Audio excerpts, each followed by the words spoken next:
Welcome to CMMS Radio, a podcast and general resource for all things CMMS, computerized maintenance management software, from selection to implementation to help you make better choices and have a successful CMMS journey. We'll bring in experts along the way to help us learn more about CMMS, facilities operations, and much more. If you need help with the CMMS project, send a message at CMMSradio.com using the What's on Your Mind link. Suggest a topic, share your CMMS story, or ask questions. Thanks for tuning in. Today we are joined by Kevin Clark. He's the VP of AI and customer success at Falkonry. Kevin has an extensive background in leadership, strategy, asset management, IoT, and more. We're going to talk about Industry 4.0, CMMS, of course, and the recent news about IFS acquiring Falkonry and whatever else comes up. Welcome to CMMS Radio, Kevin. Thanks, Greg. Great to be here. Yeah, it was, and I really appreciate you making the time. You and I had an opportunity to have several discussions at the Reliable Plant Conference in Orlando, and that was last month, and it was really great to see everybody getting together.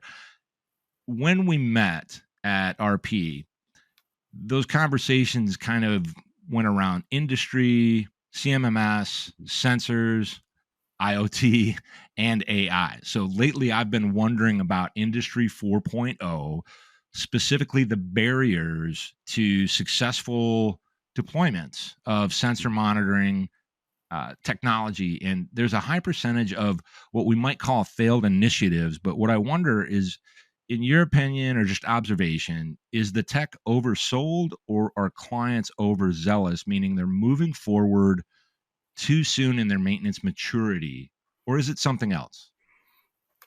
I don't know that I would, I don't put too many of my customers in the category of overzealous. Let's put it that way. When I meet people, they're excited about the technology, sometimes too excited. Sometimes the anticipation is way too high. The anticipation is way too high. Sometimes vendors oversell their products. And I think that's a little bit of the problem out there too. Is we've got marketing teams that are saying things that are, I wouldn't say not true. I would just say a little bit inflated. So when you put all that together with customers having high expectations, vendors throwing out big ideas and big return on investment, that's prime for failure. Do you think when it comes to that culture is one of the major kind of things that impacts it, whether it's positive outcome, somewhere in the middle, or they're struggling? How does culture and change management play a role in the success or failure of a CMMS or IoT initiative? And does the success really happen at the adoption stage? Yeah. So one of the things that I talk about a lot is that culture.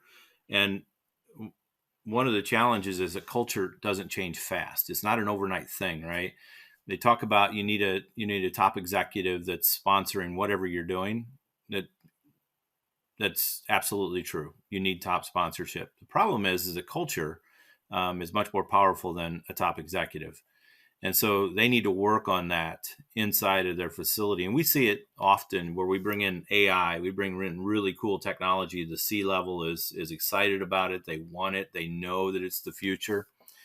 But there's apprehension. There's culture that's going to bump right into it. There's fears of loss of job. There's all kinds of things inside of that culture. And the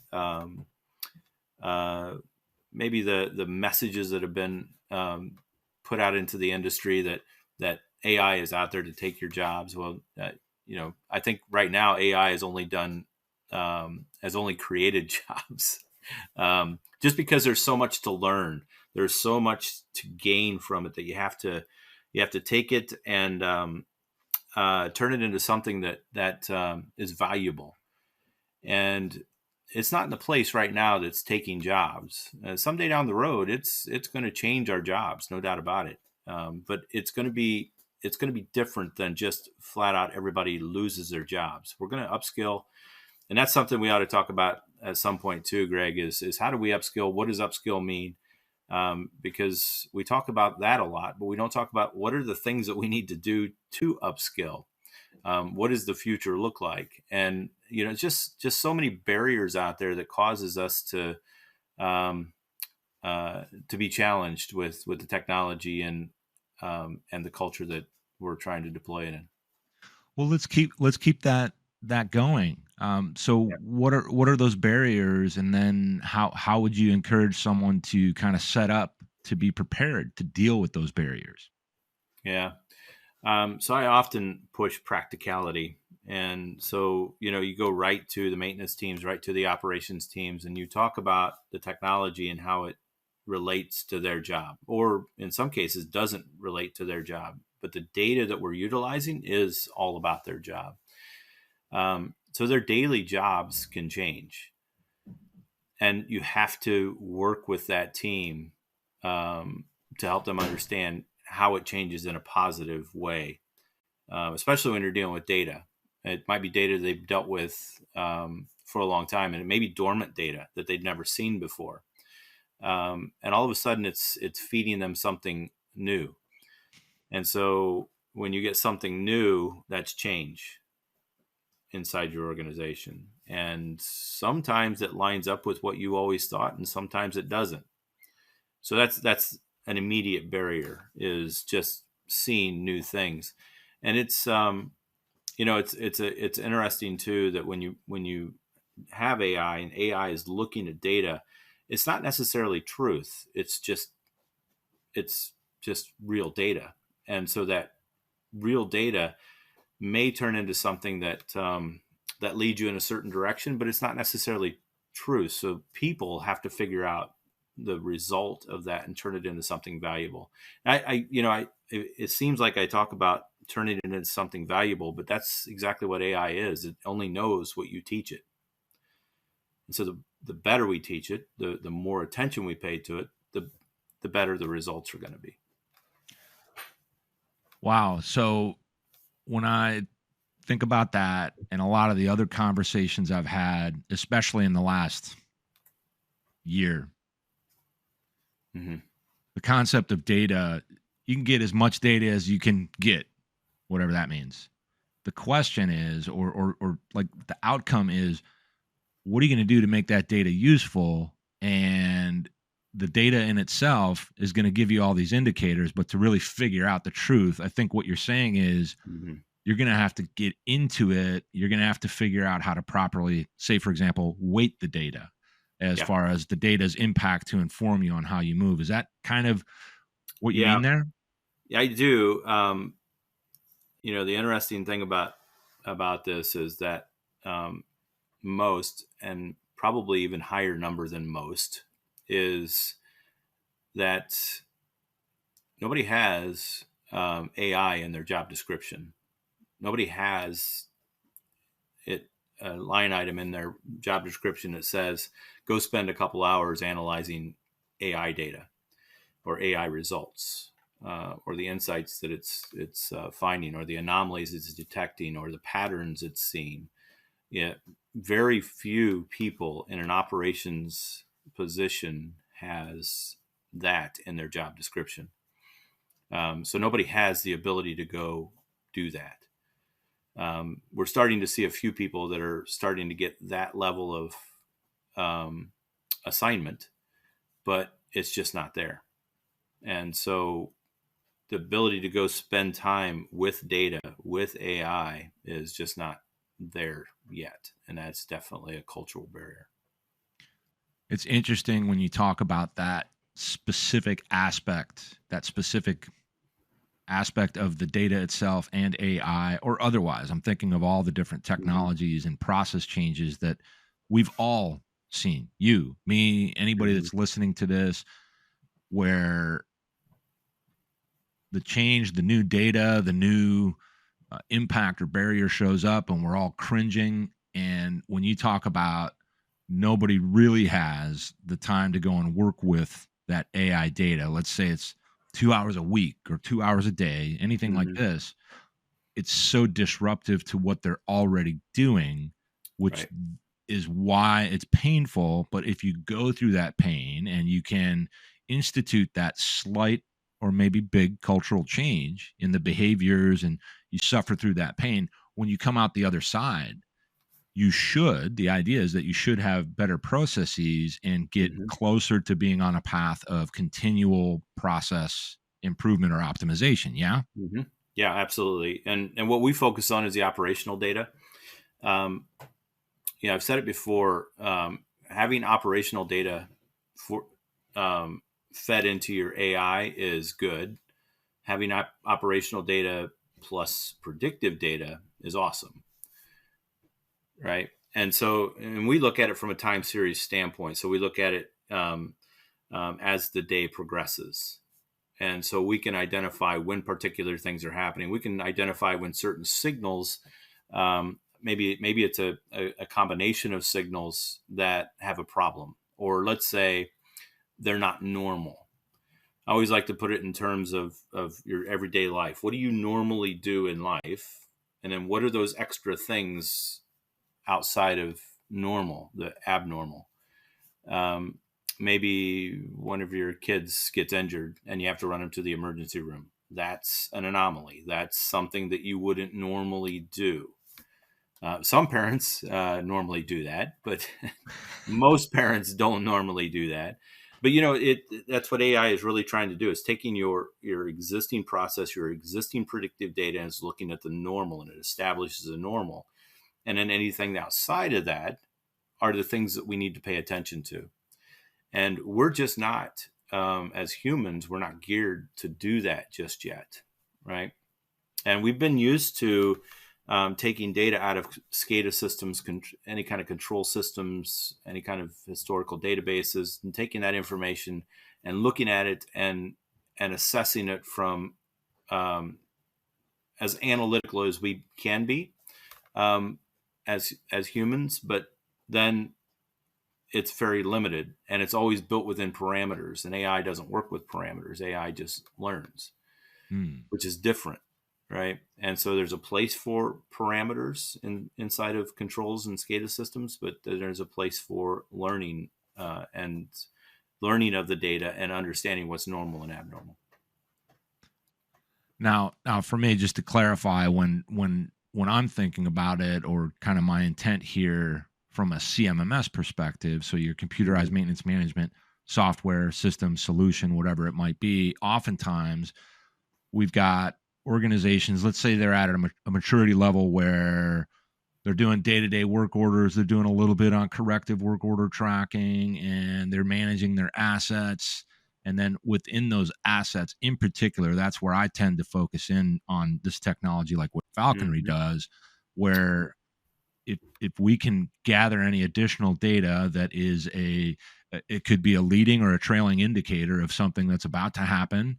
It Right. can give you condition monitoring data that kind of, not shortcuts, but puts you in a better position of, I know these 5 things right now, so now I can focus on the next 2 things with incredible focus and figure out, it'll give you all those kind of opportunities to, hey, here's where you should look. You might have a problem coming up. And Mm-hmm. so I want to bring this back to Falconry in particular. So, obviously, Falconry has some big news in that IFS is acquiring Falconry.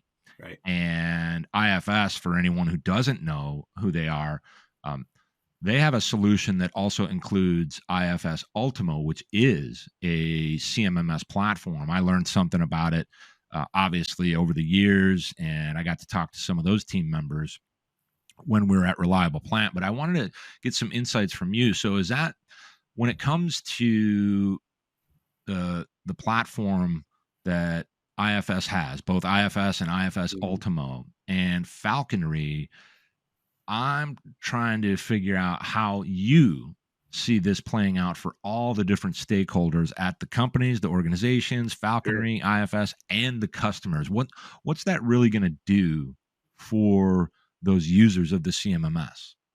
Yeah. So, I mean, AI has clearly been identified as a key success factor for future for companies like an IFS that's bringing field service management together with enterprise asset management, together with um, enterprise resource planning, all of that coming together. So uh, IFS is looking at this as a cross the platform solution. There's easy ones like EAM.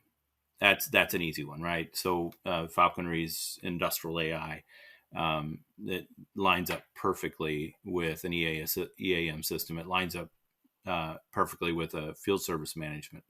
It lines up perfectly with anything that has data on the backside. But Falconry is focused in on industrial AI, and we do work with the Department of Defense too, but we got a heavy focus on industrial, especially in the metals industries. And you know, it's a different way of looking at things. I was a practitioner for a lot of years. I globally led Maximo for Johnson and Johnson, and we deployed a lot of systems. I've deployed Maximo over 200 times, so I know the system. But the thing we're never really good at, I don't care if it's Maximo, if it's former N4 EAM, Hexagon, SAP, it doesn't matter which system it is.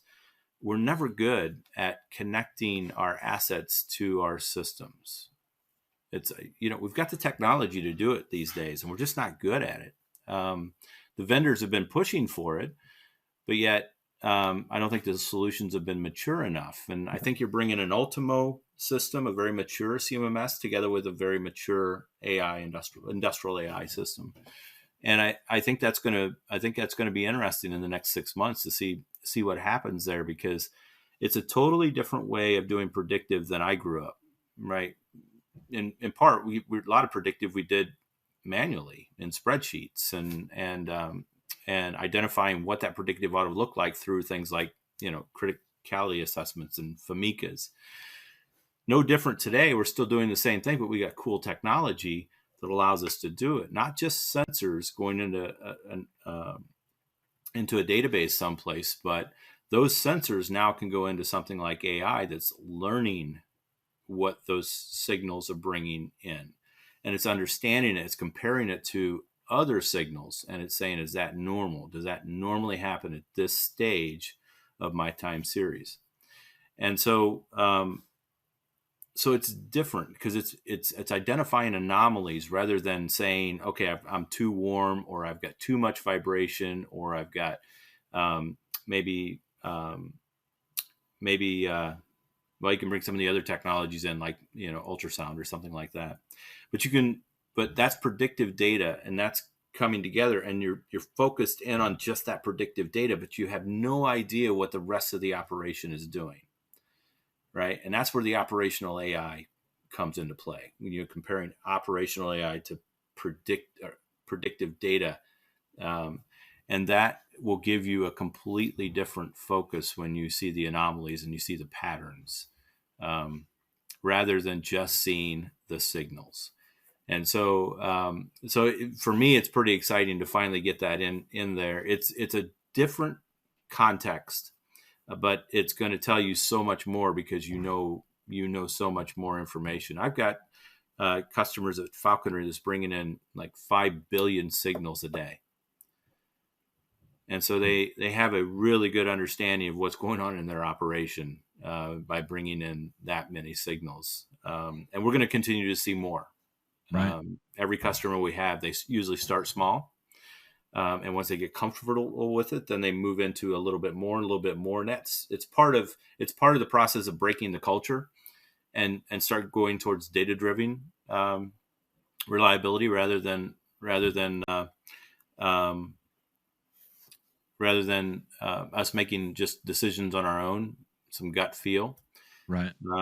AI is a little bit of our gut, right? So we teach it what our gut's telling us. So when we see particular things in the AI, we tell it, well, that means this or that means that. And once we start doing that, it's beginning to learn what would come out of our normally a gut decision.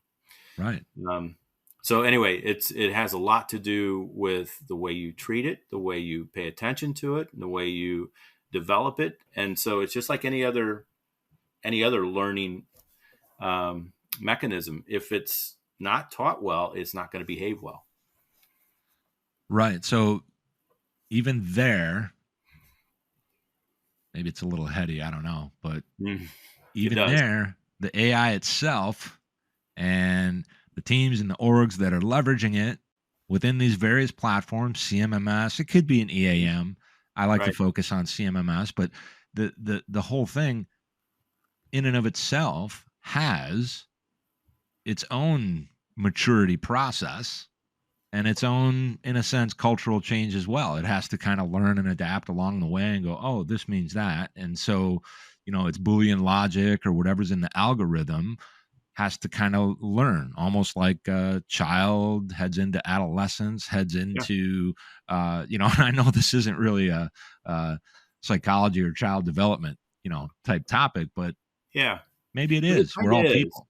Yeah, it kind of is, right? Because people have to change in order for new technologies to come on board. Right.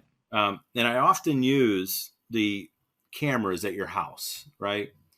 I've got a few outside, and they detect when people come around, but it was a change of behavior for me.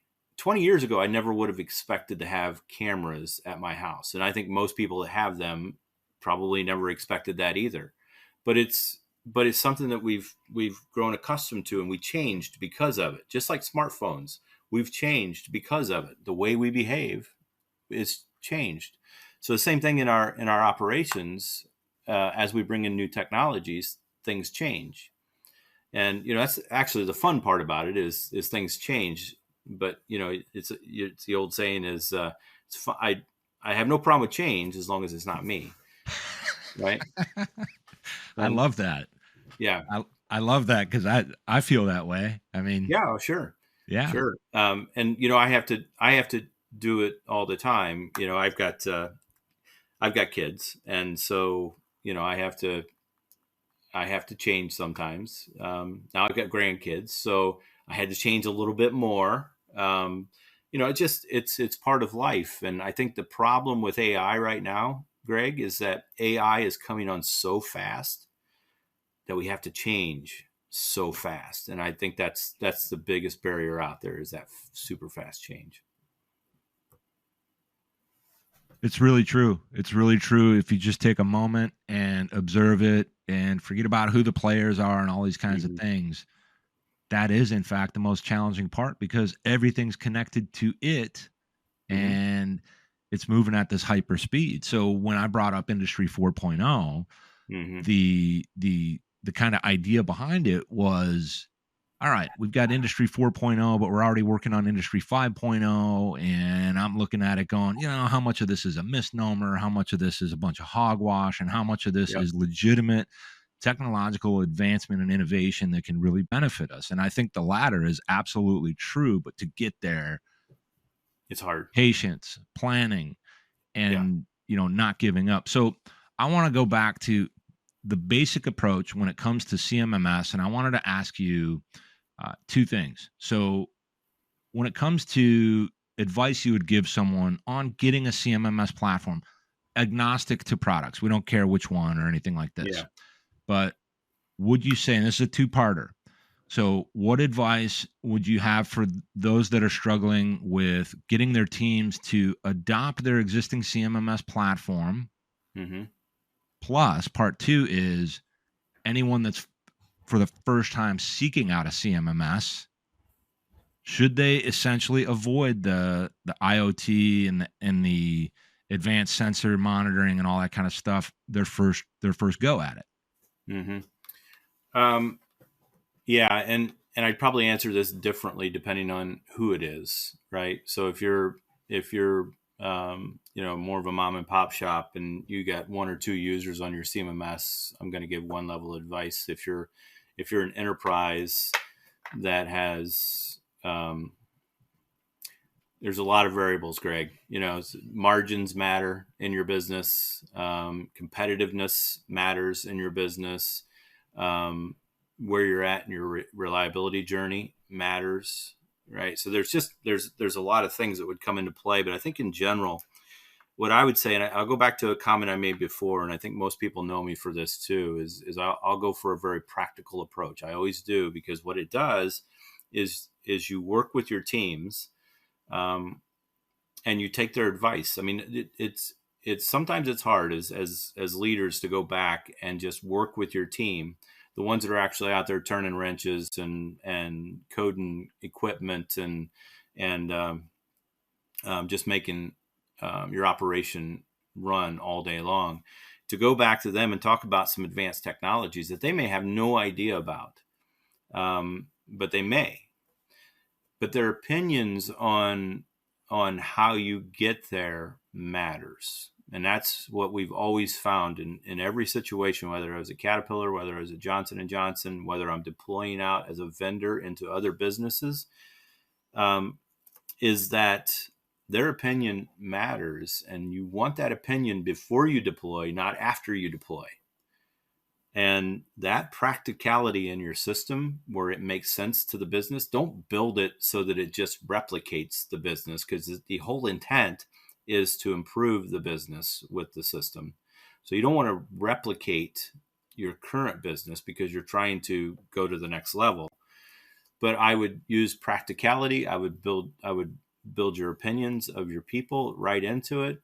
And I would take it one more step, and I would encourage technology early on. One of the best things we did back in the early 2000s was we went for mobile technology immediately right after we deployed Maximo for the first time in one of our larger sites. And we went for that mobile technology. The mobile technology ended up being the real win. The Maximo was okay, right? We deployed that. It was good, but it was the mobile technology that got people excited, that got them away from their benches, allowed them to do the new things. So I would not shy away from today's technology, because you know what's embarrassing is the fact that we go into our plants today and the technology that we have at home is better. And that's embarrassing, right? And so our plants, our offices, facilities of all kinds are behind the curve on technology. So I certainly wouldn't suggest to anybody to pause on technology. I would suggest catch up, and because it helps other little things that you don't think about. It helps with recruiting, right? I once interviewed a NASA manager, and we were just having a regular conversation. She was a leader over maintenance, obviously, down in Cape Canaveral. And she told me one time, she goes, when we hire, we get the very best. You wouldn't believe how good these kids are when we bring them in out of college. She said, because everybody wants to work for NASA. But then she said, but we lose them. Because once they get here and they see our technology, they're gone. They go someplace else where they've got better technology. And it's not really against NASA in any way, shape, or form. It's what we get ourselves locked into from a technological standpoint. Mm-hmm. And it's an HR thing too. It's great for recruitment when you keep up with the technology. It's great for competing with your competition out there in the market. It's great to go and talk to your customers about the technology inside. It's great when your employees talk about the technology that's inside. It's just that all around it's good, but from a practical standpoint, you got to build technology that makes sense. Yeah, I think that's incredibly important, because it's easy to get off that path early and often, because the talking heads or whoever you're dealing with, and I've got this initiative now, I've got to jump in on it, and you start making some phone calls, or you go do some internet research, and you end up in the, I'm going to say, labyrinth of choices. Who should you be engaging with? Or you fill something out and now you get 22 phone calls. And look, it can happen to all of us, and you got to take a moment to do a real assessment of who you're working with. For example, This is a bit of Hmm. a little bit soapboxy. That Yeah. when you're working with consultants, for example, I think organizations that are working with consultants should ask hard questions. I think when you're working with a vendor, regardless of who it is that provides your CMMS platform, I'm Right. always encouraging people ask the hard questions. And they say, "Well, why? What are you talking about?" I say, "Ask them exactly how they do what they do and ask them things that might make them a little bit uncomfortable because it's not all about them. It's about you as a customer. And if you don't know something, you're not comfortable with something, you don't understand this technology, throw in some of those questions that are really hard because the vendor or the consultant that takes that question and says, yes, here's why that question gets asked a lot. And here's how we approach that. Now you've got someone that's going to offer you some of the Yeah. transparency and give guidance like what you're giving now. So, Yeah. next thing I wanted to ask you is with CMMS in particular, no specific solutions or anything like that, but in the computerized maintenance management software industry as a whole, what do you think's coming as it relates to innovation? And I'm gonna take an obvious one off of the list. So we know AI and Yeah. sensor monitoring is here, but what will Right. then happen next? Yeah. Um, Real quick before we go on to that one, I wanted to respond to what you just said, though, about find people you can trust. They don't have to be the perfect expert, but find people you can trust. And this is why networking is so important, why learning and getting to know people is so important, because you need people that you can lean on and trust. Because I used to show a slide often about AI companies, Hmm. and it literally shows the brand of hundreds of AI companies. And then I let the audience know that it's only for one country, hundreds of AI companies. So if I'm over on that side, this side, I know a lot more because I'm on the competitive side of it. But on that side, if I had to make a decision on what AI company to go with, I mean, it would be next to impossible. Get to know people and people you can trust to help you get through those decisions. Um, as far as the innovation for CMMS minus AI, I've been an advocate, and one of the fun conversations you and I had was I did an article not too long ago, and it was called EAM CMMS. Who cares, right? Hmm. And I'll be very careful because we just got acquired by a company that has EAM.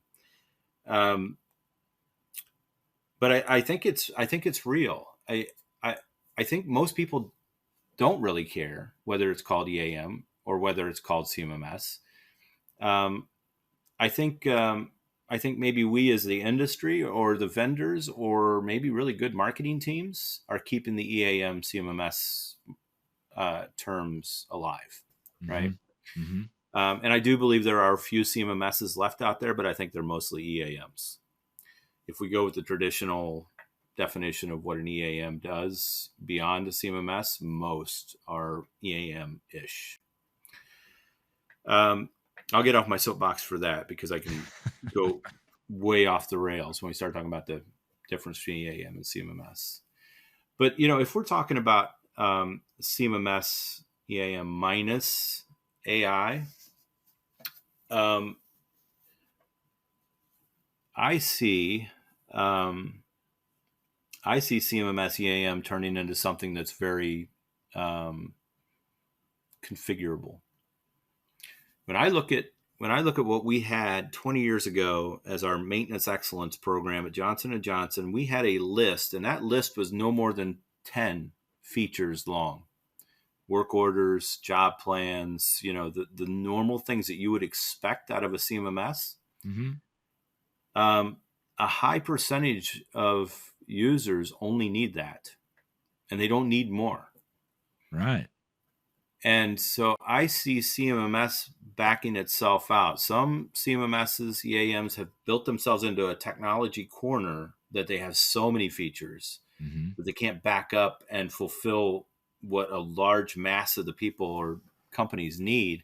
And that's just those dozen items. I just need that. That's what I need to survive with, especially Hmm. your mom and pop shops and your small to medium sized businesses. A lot of times that's just what they need. Hmm. Um, I also see systems beginning to come together. So, we talk a lot about procurement being involved and inventories and other things being involved in CMS, EAM. I almost see those modules, those components beginning to become more independent, right? So I only need it. And if I need it, I turn it on. If I don't need it, I turn it off. And the cool thing is I don't get charged for it if I don't need it. And, we couldn't do that 10 years ago, maybe even, you know, 10 to 20 years ago. We just couldn't do that. Now, there were some technologies that were out there that could do it, but it was pretty hard, pretty kludgy, pretty expensive, right? Mm-hmm. Mm-hmm. We're getting to the point now where turning things on and turning things off is really simple and easy to monitor and easy to tie right into your billing. So I think you're going to see CMMS EAMs that are offered out that I just get charged for what I need. I don't have to buy the whole great big system and then only use an itty bitty piece of it. Yeah. So I think that's coming. I think it's coming pretty fast. And I think there's going to be a shock out there with some of these startups that are going to offer that, and it's going to make it really difficult for some of this tried and true systems that have developed themselves into a corner. Some companies have been working on it to get themselves out of that corner, stealth wise. But these startups coming up they're going to be very interesting to watch. I'm seeing it too. And what I like about your answer to that is that the innovative aspect of that is more about almost like less is more. Mm-hmm. And we see that there's a lot of other things that are going to happen. And certainly if we bring AI back into that question and the sensor monitoring, I mean, it's going to be crazy. But getting back to one thing that you pointed out, when we talk about the number of solutions that are out there, and now I'm talking about CMMS in particular, it's 400 plus. Yeah. Some will tell you 300, others will tell you 500. So let's just say 400 plus solutions out there. And I think about this constantly. And my answer to that, if somebody says, hey, Greg, why are there so many damn solutions out there? And I'd say, well, the reason there are and the reason it's necessary is organizations all work differently. We're not all following a rote process. There's a lot of dynamic things that are happening within the organization. So somebody solved their own problem and built their own CMMS, and then somebody said, hey, can we use that? And now all of a sudden you go from a CMMS that specializes here to, oh, we specialize here too, and here too, and here too, and you become everything. Yeah. And that's why there's so many out there. And people are, asking, well, Greg, how do I tighten that up? Because as a customer, I don't know what you know. I don't know what the consultants know. I say, well, you got to simplify it. You might need to pull in a consultant. And if you can't, you got to find, and this is something you said, you got to find that vendor or consultant that you can trust, vet them, ask them the questions and get a feel for it, because they want to focus on your problem and solve your problem. Nobody cares about features. So I agree with you that this is going to be a nice innovation as people building these systems, who I'm talking to some of them, you're probably talking to a lot of them, just in general conversation. They know that customers want options and not a cookie cutter platform, and they want to be able to use what they need to use, and they want the option to go the other direction when they're ready and when they mature. So that's great. So go ahead. Can I comment on that real quick? Yeah. The thing I think that's starting to come, I mean, how long we've been working to try and, get reliability to be the thing. And, it really is. I mean, we've gone through RCM, TPM, we've worked hard over the years. I had my years as practitioner. I had my years as consultant. I had my years as advisor across multiple industries and disciplines. And we have worked super hard to get reliability to be the thing. I think it's starting to make an impact out there. I'll be the first one to tell you that 70 to 80% of everything that we do in maintenance, everything, I don't care if it's military, I don't care if it's industrial, I don't care if it's utilities, whatever industry it is, 70 to 80% of everything we do in maintenance, we do everywhere. A pump is a pump, a motor is a motor, a bearing is a bearing. We've got regulations and other things like that differentiate us, but that fits into that 20 or 30%. 70 to 80%, we are definitely identical. We do the same things. Now, how we get them done may be different. How much of a margin we have in a business and how good of technology that we can buy and things like that. But it all boils down to maintenance is the same in 70 to 80% of all businesses. It's that 20 or 30% that is different. And I believe that 20 to 30% is getting smaller and smaller, right? Because there's a lot of businesses that claim to be different, but they're not really that different. So they're more like 5% different than, let's say, the masses. And so I think that's starting to tighten up. I think technology is a big contributor to that tightening up, right? When it comes to regulations and environments and hazards and other things like that, those things are going to continue to be part of that 20 or 30%, but they'll all, with technology, start to tighten up as well. And I think within the next 20 or 30 years, you're going to see most maintenance organizations working in very similar ways. And I think that the skills have begin to be more transferable from one industry to the next, so that it's much easier to move over to another industry. And so I see that happening, and I see that because of the embrace of technology that's starting to tighten up the way we see maintenance. Yeah, I like it. So now I want to move on to some fun questions so we can close out the show and get you on about your day. Sure. Number one, what is your favorite music? That's a tough one. I grew up on the farm, and so, we always had country music. So yeah, that's clearly the one that I'm most drawn to, but man, I love blues. I don't know about you, but I love the blues, and I don't need people singing. I just need some good sound. And so the blues does that for me sometimes, but that's probably where I would go. I think in both cases, they're both phenomenal, Yeah. and I ask people this question just because it's light and it's interesting. And I think everybody loves some kind of music. So I always like asking that one. So country, but you also love the blues, and it doesn't have to be what they're saying. It just has to be what they're playing. Yep. All exactly. right. Yep. Next one, favorite sport or hobby. And it doesn't matter if you play it, but if it's a hobby, you should probably be doing it. So sport and hobby is different. So sport is definitely football. I grew up as an adult too. So there were lots of growing up while I was an adult. But when I had kids, I coached soccer. But I grew up in football and American football. Yeah. And I could never get soccer. I'd go through classes. I'd go through all kinds of. I love soccer. I like watching it. I've been to some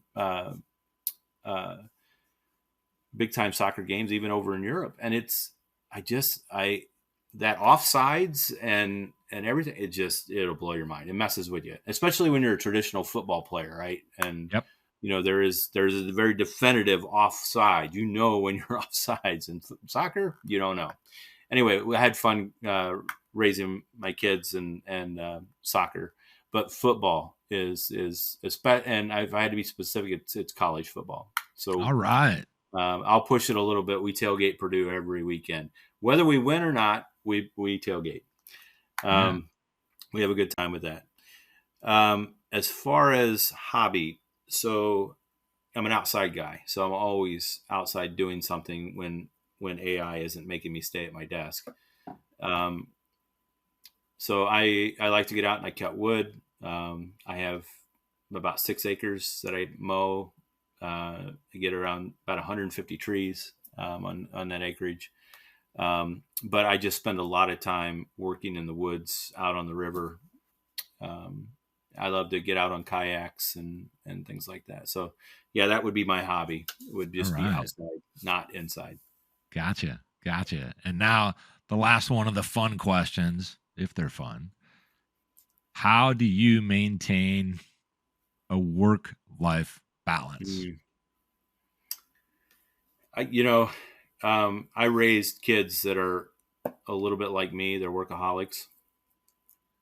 And what I've coached them on is that I don't consider work and life separate.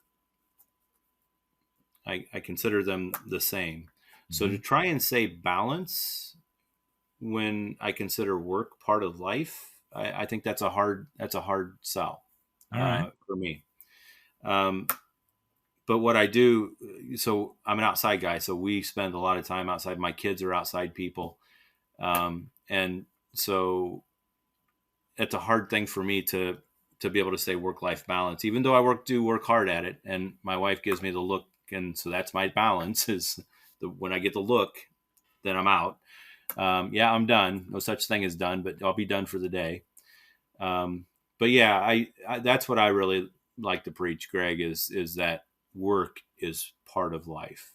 And I also tell people that like to say your work doesn't define you. Well, I would argue that it does, because it shows your ethics, it shows your morals, it shows your ability to get things done and perform. And so I think in a way, work does define you, just like regular life defines you. Yeah. And remember when we were talking earlier, I said, there are no wrong answers. That's right. And this is really to get people thinking, because we're talking about CMMS and, artificial intelligence. We're talking about, Falkonry getting acquired, which is phenomenal. Congratulations for that. So everything we talked about today, I think is really great.